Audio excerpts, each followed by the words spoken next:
கருவேப்பிலை சிக்கன் சாப்பிட்ருப்பீங்க, கருவேப்பிலை முட்டை தொக்கு சாப்பிட்ருக்கீங்களா? டேஸ்ட்டும் சூப்பரா இருக்கும். சப்பாத்தியோடையும் சாதத்தோடையும் இட்லி தோசையோடையும் வச்சு சாப்பிட அல்டிமேட்டா இருக்கும். பேன்ல குருமிளகு, மல்லி, சோம்பு, ஜீரகம், ஸ்பைசஸ் எல்லாம் சேர்த்து நல்லா ட்ரையாவே வறுத்து வெளியே எடுத்து வச்சுக்கோங்க.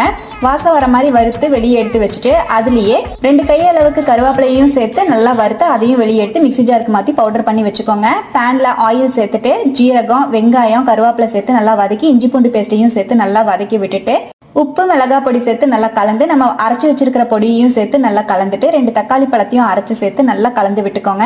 ஆயில் எல்லாம் நல்லா பிரிஞ்சு வந்ததுக்கு அப்புறமா ஒரு 1/4 கப் போல தண்ணி சேர்த்து நல்லா கலந்து கருவேப்பிலை தொக்கு ரெடி ஆனதுக்கு அப்புறம் வேக வச்சிருக்கிற முட்டையை 4 கீரல் போட்டு சேர்த்து மீடியம் ஃபிளேம்லயே ஒரு 5 நிமிஷத்துக்கு நல்லா கலந்து விட்டுக்கோங்க. அவ்வளவுதான், ரொம்பவே டேஸ்டியான கருவேப்பிலை முட்டை தொக்கு சூப்பரா ரெடி ஆயிடுச்சு. கடைசியா மல்லித்தலையை தூவிட்டு சாப்பாட்டோடையும் சப்பாத்தி, இட்லி தோசையோட வச்சு சர்வ் பண்ணி பாருங்க. டேஸ்ட் அட்டகாசமா இருக்கும். ட்ரை பண்ணிட்டு எப்படி வந்ததுன்னு மறக்காம கமெண்ட்லயும் ஷேர் பண்ணுங்க.